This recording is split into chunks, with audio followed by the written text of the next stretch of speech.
여러분들 이렇게 만나 뵙게서 반갑고요. 여러분들 코로나19 이런 엄중한 상황 속에서도 여러분 청년들 깨어서 교회 나와서 예배드리는 여러분들을 축복합니다. 오늘부터 우리가 3주 동안이죠. 고난 속에 피어나는 산소망 이런 제목으로 베드로전서 말씀 축제가 있어요. 여러분들 아까 목사님도 광고하신 것처럼 여러분들 받으신 가이드북 다 가지고 계시고 그거 가지고 말씀도 읽고 또 말씀도 쓰기도 하고 외우기도 하면서 3주 동안에 하나님께서 주시는 은혜를 경험하는 그런 여러분이 되기를 바라겠습니다. 제가 기도하고 함께 하나님 말씀을 보겠습니다. 하나님, 사랑하는 주님의 청년들이 이곳에 있습니다. 말씀을 사모하여 세상이 아니라 하나님의 교회로 달려온 사랑하는 주님의 청년들이 이곳에 있습니다. 때로는 해결해야 될 문제를 가슴에 안고 때로는 풀리지 않는 숙제들을 가슴에 안고 이곳에 있지만 그러나 말씀이 그 모든 것들의 해결책이 될 수 있도록 주님 인도해 주옵소서. 예수님의 이름으로 기도드립니다. 아멘. 우리가 창세기 32장을 보면요, 하나님의 사자가 나타나서 야곱에게 물어보는 질문이 하나 있습니다. 야곱에게 이렇게 질문해요. 내 이름은 뭐냐? 이렇게 물어요. 내 이름이 뭐냐라는 이 질문에 야곱이 어떻게 대답하는가 하면 내 이름은 야곱입니다. 이렇게 대답합니다. 자기 이름이 야곱이니까 야곱입니다. 이렇게 이야기하는 건 너무나 당연한데 이 하나님의 사자가 야곱에게 내 이름이 뭐냐라고 물은 것은 이 사자가 그 사람의 이 야곱의 이름을 몰라서 물은 것이 아니에요. 이름을 묻는다는 건 너는 뭐 하는 인간인가? 즉 너의 정체성에 대해서 묻는 거예요. 정체성.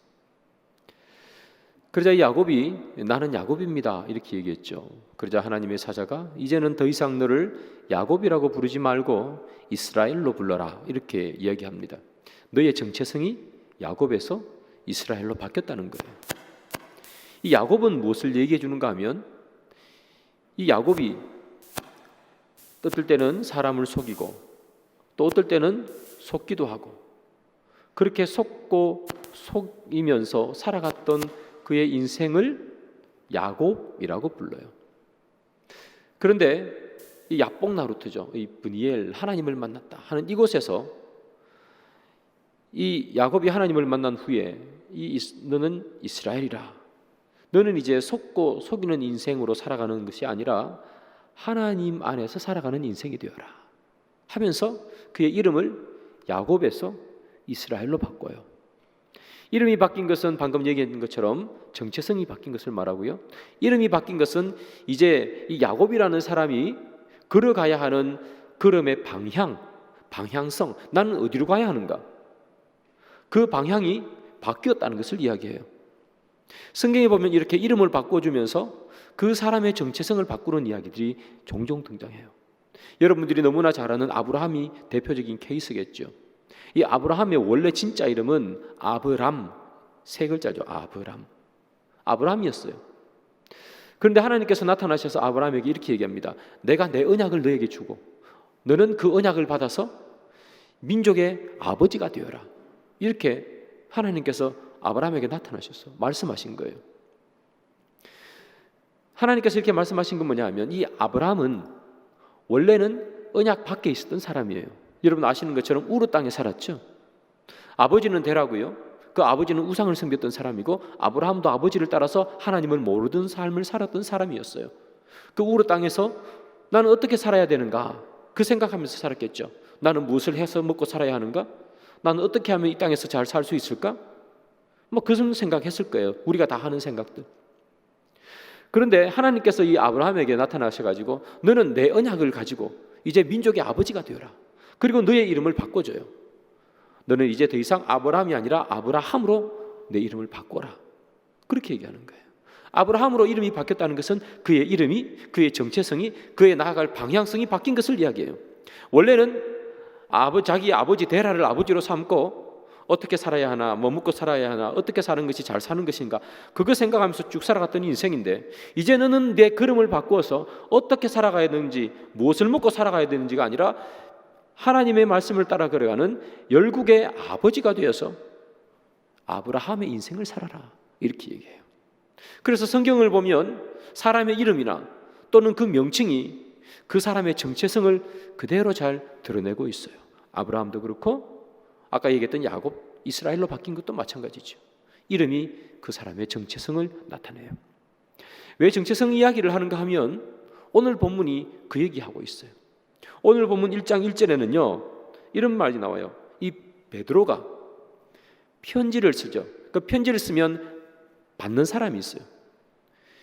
이 사람들을 어떻게 부르는지 오늘 본문 1장 1절에 보면 이렇게 되어 있습니다. 이 베드로가 본도, 갈라디아, 갑바도기아, 아시아, 비두니아에 있는 사람들에게 편지를 쓴다, 이렇게 되어 있어요. 그런데 1장 1절에 보면 이곳 갑바도기아, 아시아, 비두니아에 흩어진 나그네에게 편지 쓴다고 기록하고 있어요.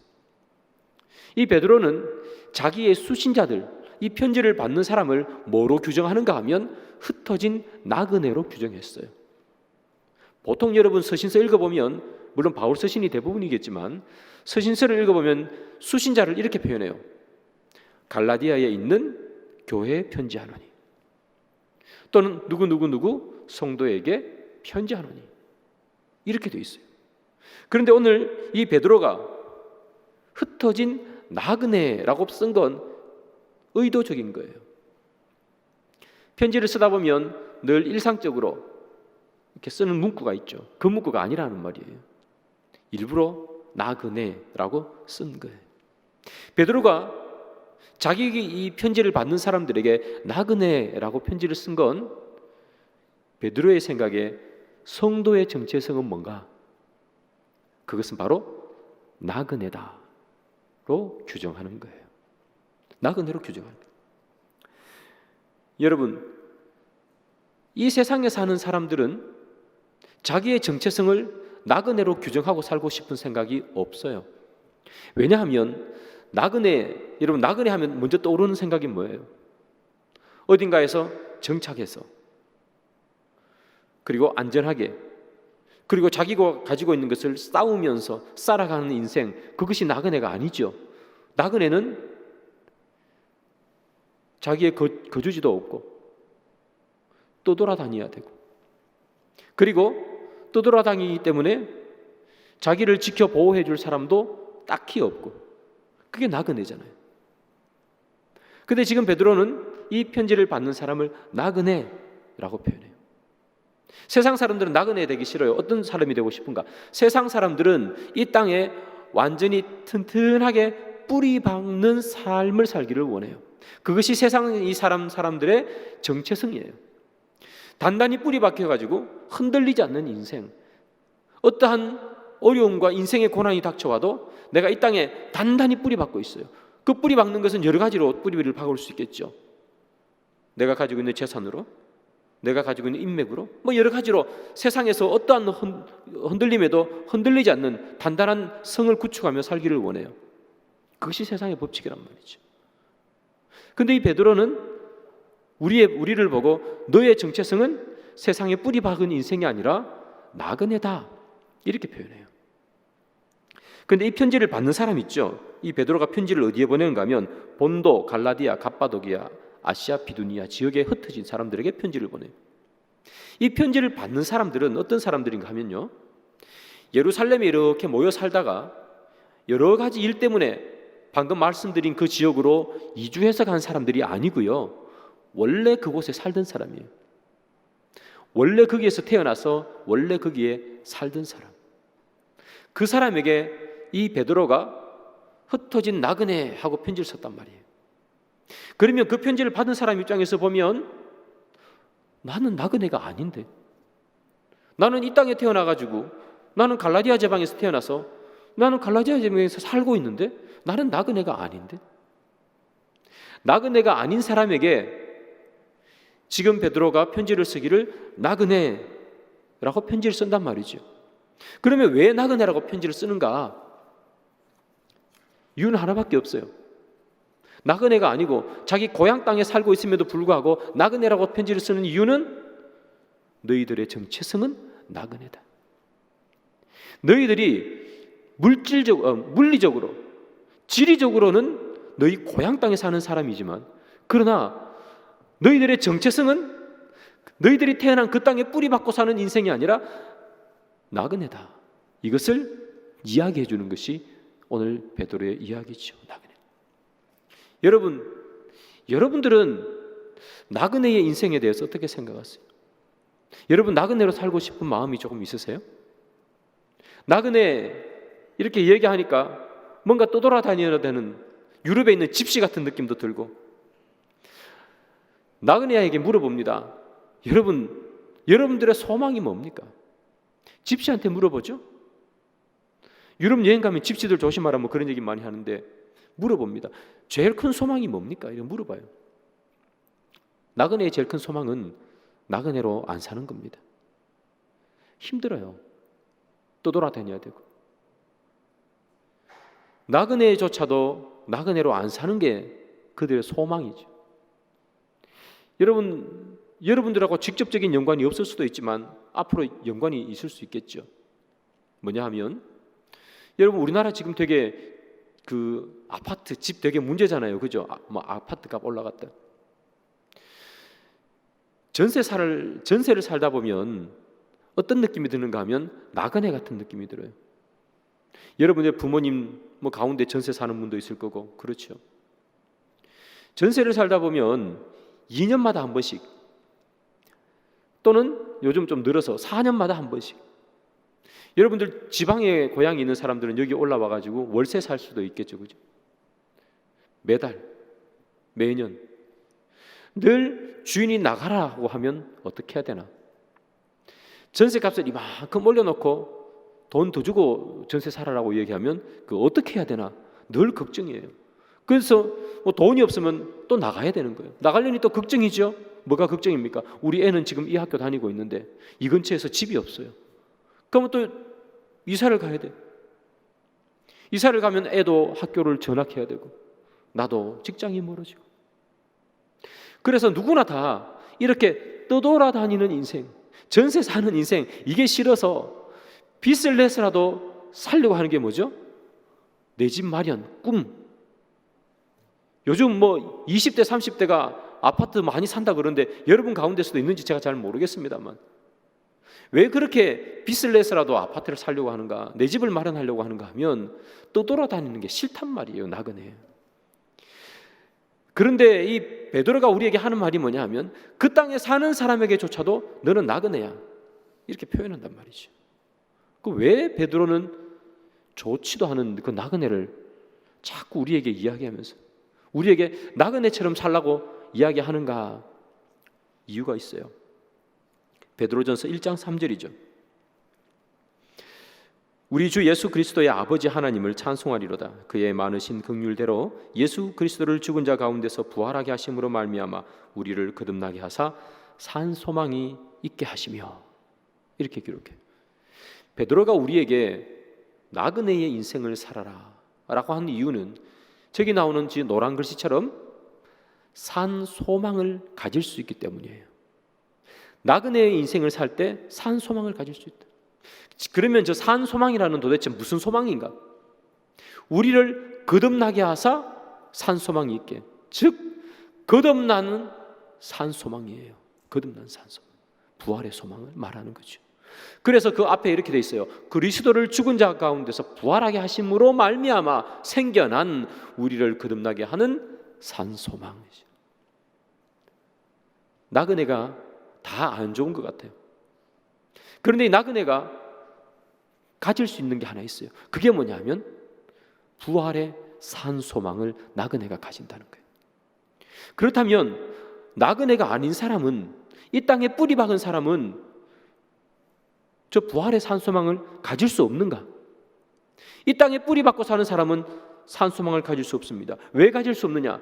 그 사람들은 내일이 없는 삶을 살기 때문입니다. 그 사람들은 내일이 없습니다. 내일이 없다는 말이 무슨 말인가? 오늘 하루로 족한 거예요. 오늘 하루 즐거우면 되죠. 내가 이번 생에 태어났습니다. 이번 한 생에, 내가 태어나서 죽는 요 생애 안에 내가 만족한 삶을 살면 되는 거예요. 오늘 하루, 이번 한 달, 내가 태어난 한 인생, 이 인생이 행복하고 즐거우면 끝이라는 이야기예요. 그들은 내일이 없습니다.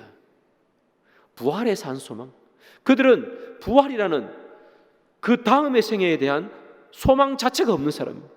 그렇기 때문에 이 땅에 뿌리 박은 사람은 오늘 하루를 이번 한 생애를 만족하게 하면 살면 되기 때문에 이 땅에 더욱더 단단히 뿌리 박고 살기를 원해요. 그래서 그들은 어떻게 하면 이 땅에 더 단단히 뿌리 박고 세상의 외부적인 환경에 흔들리지 않고 행복한 삶을 살 수 있을까? 그들의 성을 쌓는단 말이에요. 그래서 이 땅에 뿌리 박는 사람은 산소망이 필요가 없는 거예요. 부활의 산소망이 필요 없습니다. 그런데 나그네의 인생을 산다.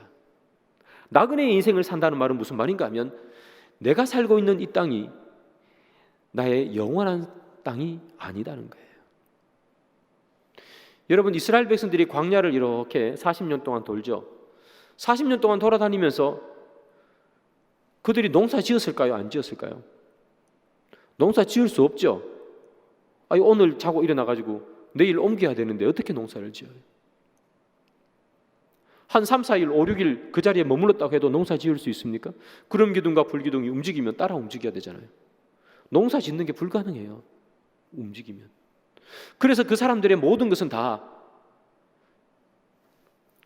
땅에 심어놓고 사는 것이 하나도 없어요. 성전의 기물도 보면 다 뭐가 있는 줄 아세요? 다 이렇게 채 있죠. 이렇게 들고 다니는 긴 채가 다 있어요. 왜냐하면 늘 옮겨 다녀야 되기 때문에.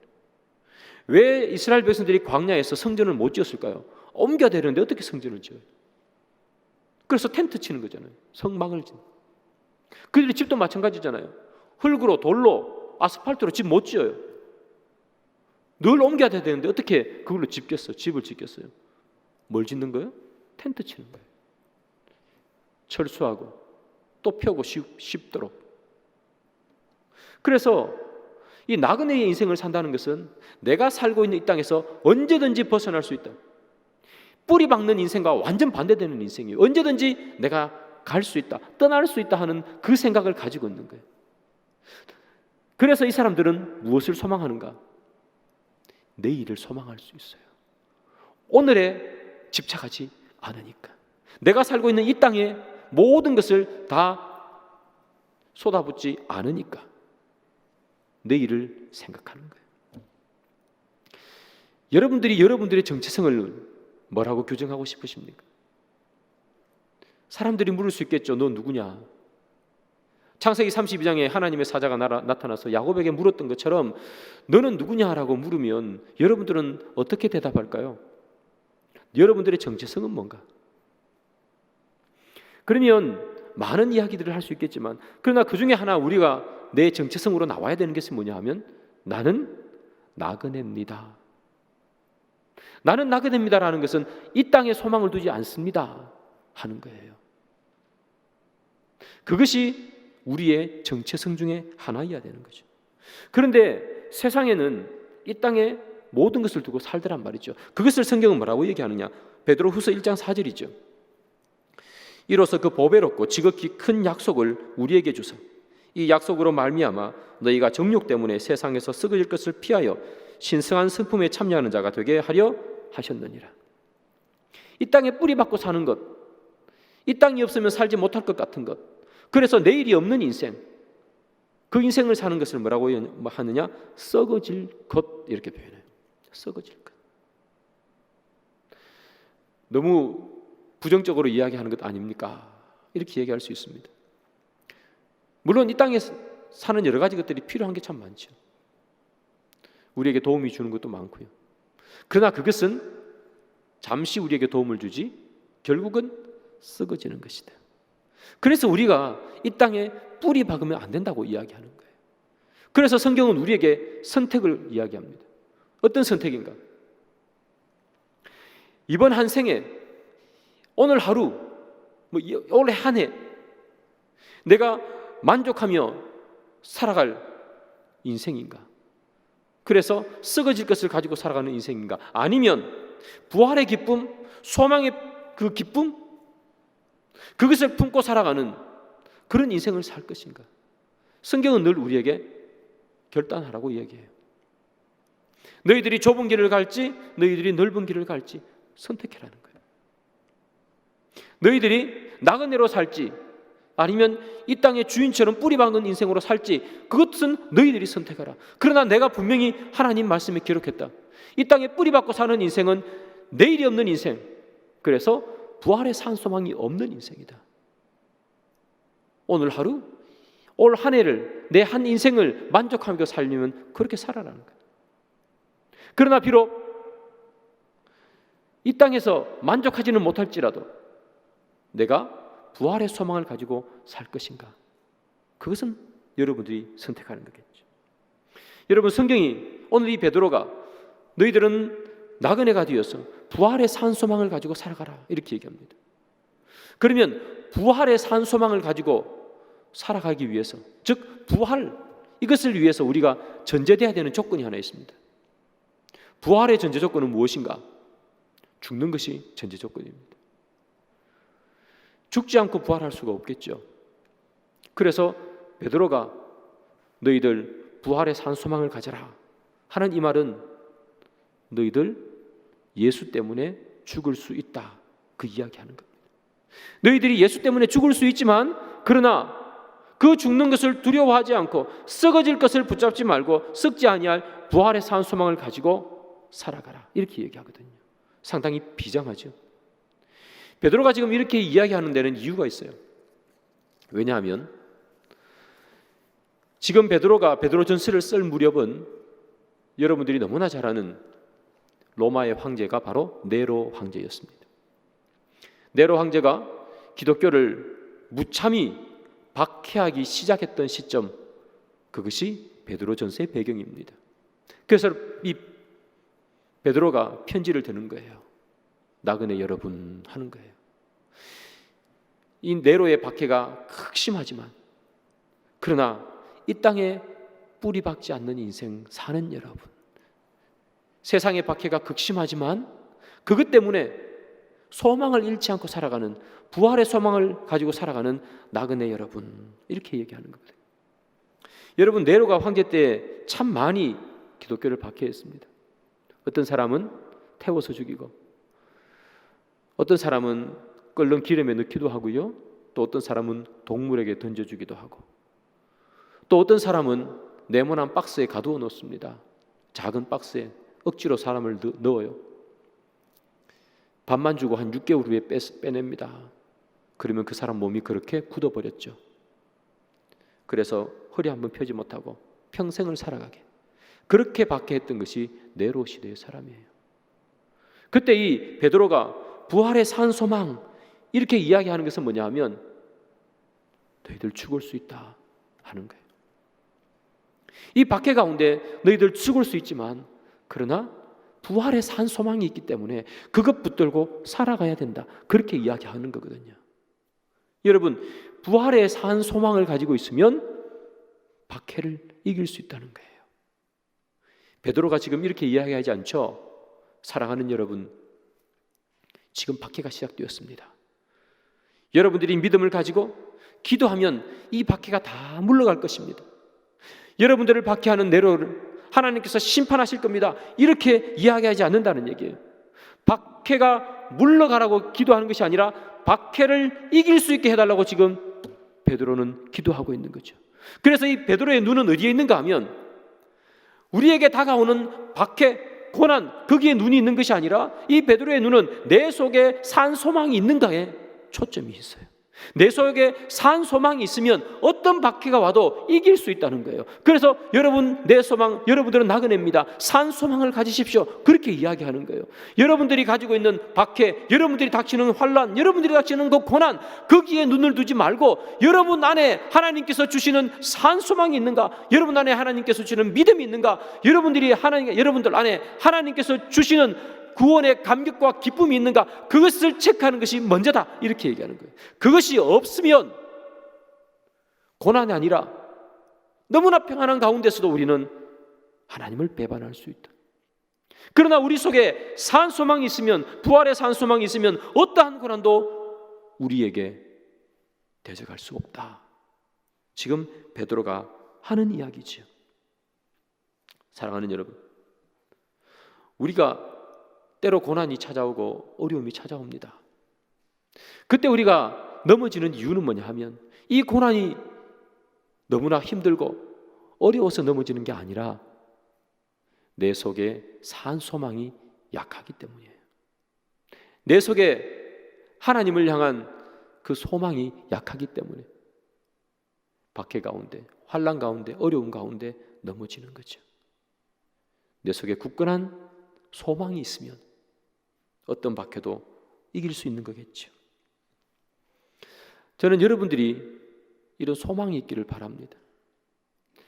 참 어려운 시기를 살죠. 여러분뿐만 아니라 어른들도 마찬가지입니다. 코로나19도 그렇고요. 코로나19가 아니라도 참 어려운 시대를 살아가고 있습니다. 취업하는 것도 어렵고, 그리고 여러분들이 누구를 사귀어서 결혼하고 아이를 낳고 또 집을 마련해서 살아가는 것도 너무 어려운 시대에서 여러분 살고 있습니다.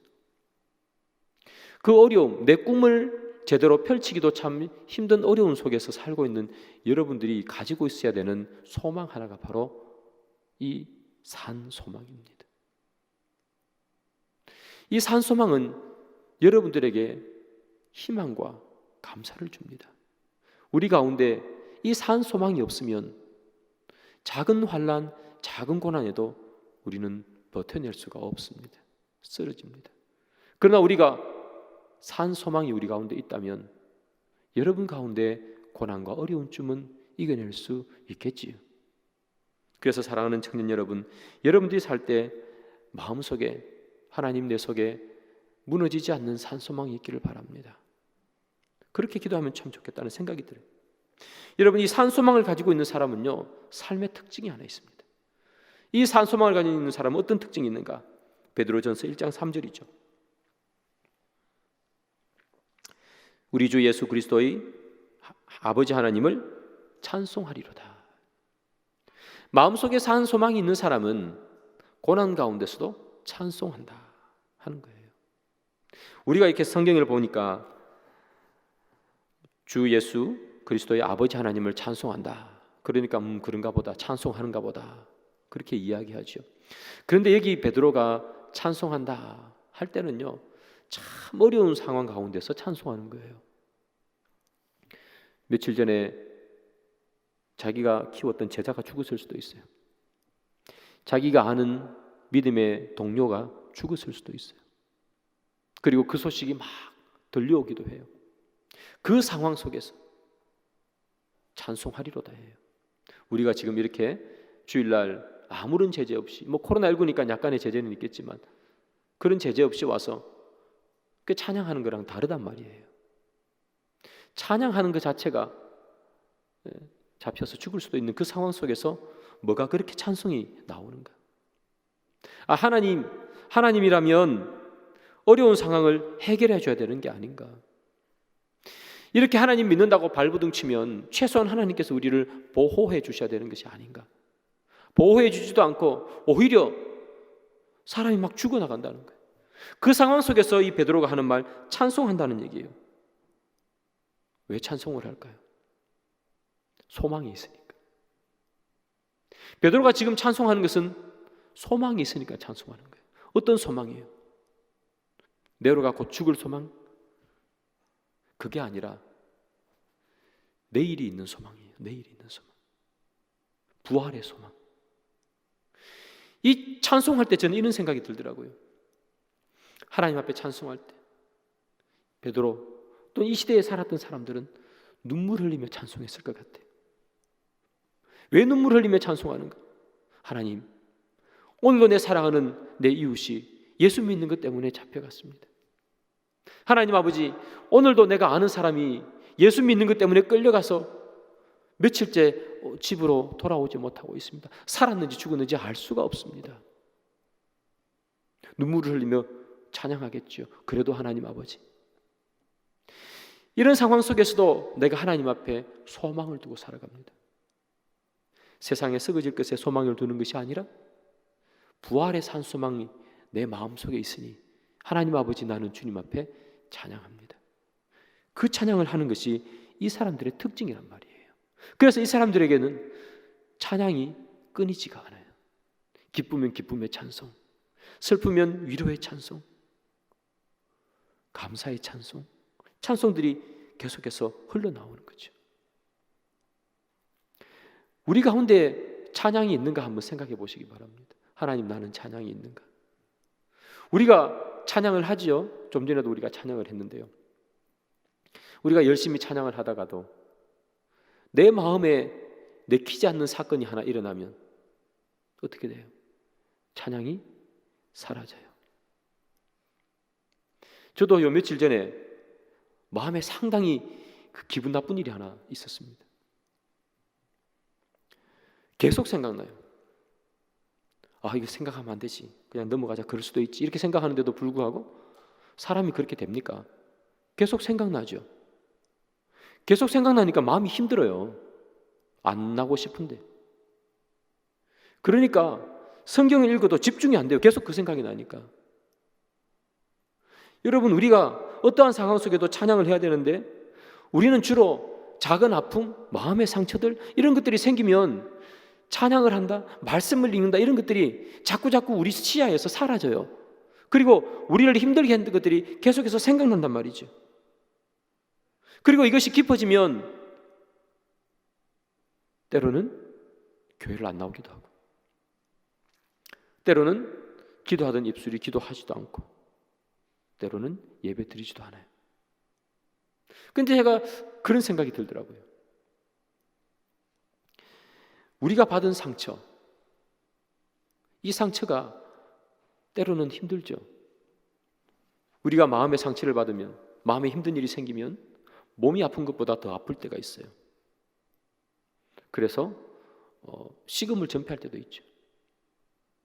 그런데 그 아픔이 지금 이 베드로가 이 베드로전서를 쓸 때에 그 시대 사람만큼 아픈가? 그 시대 사람들은 상처를 받으려면 얼마나 많은 상처를 하나님 앞에 받았을까? 자기 가족이 죽었어요. 자기 아들이 죽었어요. 자기 친구가 죽었어요. 예수 믿는 것 때문에. 자기 제자가 죽었어요. 예수님 믿는 것 때문에. 자기 스승이 죽었어요. 예수 믿는 것 때문에. 왜 하나님은 지켜주지 않는가 말이죠. 하나님이 도대체 이런 분인가? 마음의 상처를 받으려면 얼마나 큰 상처를 받았겠어요. 그럼에도 불구하고 그들의 뭐라고 얘기합니까? 찬송한다, 이렇게 얘기해요. 찬송한다.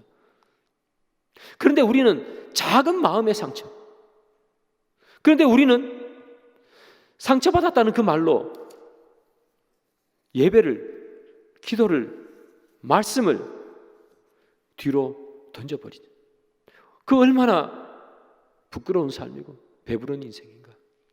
지금 이 사람들은 목숨이 왔다 갔다 하는 상황 속에서도 찬송하는데, 우리가 기껏 상처 한 번 받았다고 해서 하나님을 불평하고 하나님 앞에 나 이렇게 해서는 교회 못 나오겠습니다, 그런 이야기를 우리가 할 수 있는가? 우리의 모습이 어떤 모습이기를 하나님께서 원하실까 하는 생각을 해봅니다. 하나님께서 우리를 향한 모습은 우리가 찬양하는 모습일 겁니다. 어떠한 상황 속에서도 하나님 앞에 찬양을 올릴 수 있는 모습. 우리가 상처를 받아도, 힘든 일이 있어도, 여기 나온 이 베드로전서의 이 편지를 받는 사람을 생각해 보면서 그 사람들에 비하면 나는 얼마나 이 배부른 투정인가. 나는 상처를 받았음에도 불구하고 교회 갈 수 있고 마음껏 예배 드릴 수 있고 마음껏 찬양할 수 있고 기도할 수 있는데, 상처받았다는 것 하나 때문에, 하나님께서 내 기도 한 번 안 들어줬다는 그것 때문에 내가 하나님을 불평하고, 그렇게 해서 우리가 살 수 있을 것인가?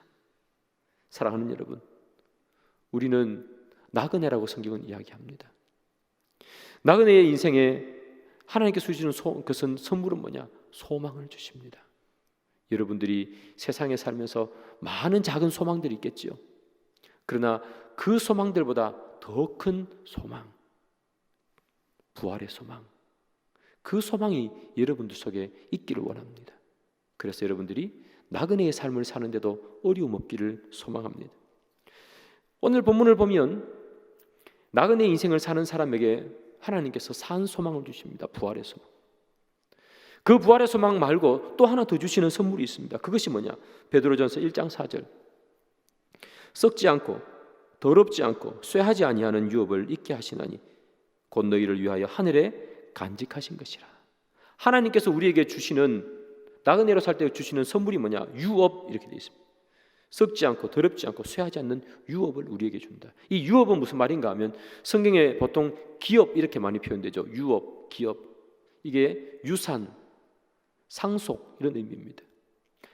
하나님의 자녀인 자들에게, 나그네로 사는 인생에게 하나님께서 무엇을 주시냐? 그의 유산을 우리에게 상속해 주신다. 그러면 하나님께서 우리에게 주시는 그 유산은 도대체 뭔가 말이죠. 하나님의 백성인 이스라엘 백성들에게 하나님은 유산을 주셨죠. 어떤 유산을 주셨습니까? 가나안 땅을 주셨습니다. 우리가 좋아하는 땅을 주셨습니다. 그런데 이 이스라엘 백성들은 그 땅을 지키지 못합니다. 그들의 죄악 때문에 그 땅을 빼앗겨 버립니다. 바벨론에게 빼앗겨 버렸습니다. 이것이 우리에게 시사해 주는 바가 있어요. 그것이 뭐냐 하면 하나님께서 우리에게 어떠한 유산을 상속해 주는데 그것이 만져지고 그것이 눈으로 보이는 것은 그것은 우리가 지킬 수 없더라 하는 겁니다. 하나님께서 우리에게 어떤 유산을 주면 우리는 죄인인 관계로 그것을 잘 지켜내지 못합니다. 늘 언제나 그것 때문에 다툼이 있습니다. TV 같은 데도 마찬가지죠. 어떤 부모님이 작은 집 한 채 있어요. 근데 부모님이 돌아가셨습니다. 그 작은 집 한 채 둘러싸서 자녀들이 싸우고 어떨 때는 살인도 하는 거 우리 보잖아요. 눈에 보이는 그 유산, 그것은 늘 우리가 지킬 수 없다. 그러면 하나님께서 우리에게 주고 싶은 유산은 뭔가? 아까 읽었던 그거죠. 썩지 않고 더럽지 않고 쇠하지 않는 하늘에 간직한 것을 우리에게 유업으로 주신다. 그게 뭐냐 이 말이죠. 그것은 바로 영생, 하나님의 자녀 구원이라는 그런 선물입니다. 하나님께서 우리에게 그런 걸 주기를 원하죠. 그래서 여러분 생각해 보십시오.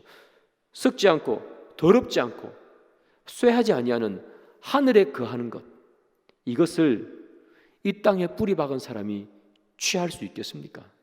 하늘에 있는 것인데. 이 땅에 뿌리 박는 사람은 하늘은 관심이 없습니다. 지금이 늘 관심이 있습니다. 이 땅에 뿌리 박은 사람은 지금 현재가 관심이 있죠. 내일이 없는 사람입니다. 이 땅에 뿌리 박은 사람은 이 땅에 뿌리 박고 살기 때문에 나를 더 튼튼하게 해주고 나를 더 안전하게 해줄 보이는 것, 만져지는 것에 관심이 있지 보이지 않는 것, 쇠하지 않는 것, 그래서 하늘에 있는 것에는 관심이 없습니다. 그래서 우리는 이 땅에 뿌리 박는 인생을 살면 안 되는 겁니다. 우리는 어떤 인생을 살아야 되느냐? 나그네의 인생을 살아야 됩니다. 목사님, 나그네 인생 너무 힘든 것 같습니다. 맞습니다. 나그네의 인생은 힘든 인생입니다. 그래서 예수님께서 뭐라고 얘기하는가 하면 그 길을 걸어가는 사람은 좁은 길을 걸어가는 것이라고 이야기했습니다. 나그네의 인생 사는 거 힘든 인생입니다. 왜 이렇게 살아야 되나? 좀 편하게 살면 되지 않나? 나그네처럼 꼭 그렇게 살아야 되나? 그런 생각이 우리 속에 의문으로 들어올 때도 있습니다. 그러나 성경이 우리에게 말하는 것은 그렇게 살아라고 이야기합니다. 지금 베드로가 그렇게 얘기합니다. 나그네로 살아라. 너 고향 땅에 살지만 나그네로 살아라. 왜냐하면 이 땅이 우리가 살 본향이 아니기 때문입니다. 여러분들은 이제 젊으셨기 때문에 앞으로 많은 계획을 할 겁니다. 뭘 하지? 내 직장에 있는 사람 같으면 결혼은, 그리고 나는 앞으로 무엇을 해야 될 것인가? 많은 꿈이 있을 겁니다. 그 많은 꿈을 가지고 꿈을 꾸시면서 살아가야 되겠죠. 그리고 그것을 위해서 전력으로 열심히 달려가야 될 것입니다. 그러나 여러분, 그것을 향해 달려감에도 불구하고 놓치지 말아야 하는 것이 하나 있습니다. 그것은 뭐냐면 여러분들이 지금 이 땅에서 가지고 여러분들이 취하고자 하는 그 모든 소망, 여러분들의 꿈은 여러분들을 잠시 기쁘게 한다. 잠시 위로해 준다는, 영원히 위로해 주지 않는다는 겁니다. 잠시 위로해 주기 때문에 필요 없는 것입니까? 그렇게 말한 것이 아닙니다. 분명히 필요하고 여러분들이 그것을 향해 달려가야 됩니다. 그러나 그것을 향해 달려가고 그것을 잡기 위해서 최선의 노력을 다 해야 되지만 그럼에도 불구하고 내 속에 있어야 되는 것은 늘 이것을 잡으면서 이것은 잠시다. 나는 비록 지금 이것을 향해 달려가지만 이것은 과정일 뿐 내가 진짜 도달하고 하는 목표는 이게 아니다라는 것을 여러분들이 늘 마음속에 두고 살아가야 된다. 내가 밟고 있는 이 땅이 내가 살아갈 땅이 아니라는 사실을 늘 기억하면서 사셔야 된다는 거죠. 말씀의 결론을 맺습니다. 사랑하는 여러분, 여러분들은 어떤 소망을 지금 가지고 있습니까? 여러분들이 가지고 있는 소망이 도대체 무엇입니까? 내가 소망하는 것을 한번 생각해 보시기 바랍니다. 나는 지금 어떤 것을 하기를, 어떤 것을 가지기를, 무엇이 되기를 소망하고 있는가? 베드로가 우리에게 말하는 것은 뭡니까? 내가 가지고 있는 것, 내가 되고 싶은 것, 내가 갖기를 원하는 것, 그 소망 너무나 좋지만 그러나 우리가 잊지 말아야 할 것, 나그네의 삶으로 부활의 산소망, 우리가 진짜 가져야 할 영원한 산소망은 따로 있다. 그것을 베드로가 우리에게 말한다는 것을 여러분 늘 기억하시고 하루하루를 사시기 바랍니다. 그렇게 살 때 우리는 세상에 뿌리 박는 인생이 아니라 세상에서 나그네로 살아서 하나님 나라를 바라보며 사는 저와 여러분이 될 줄 믿습니다.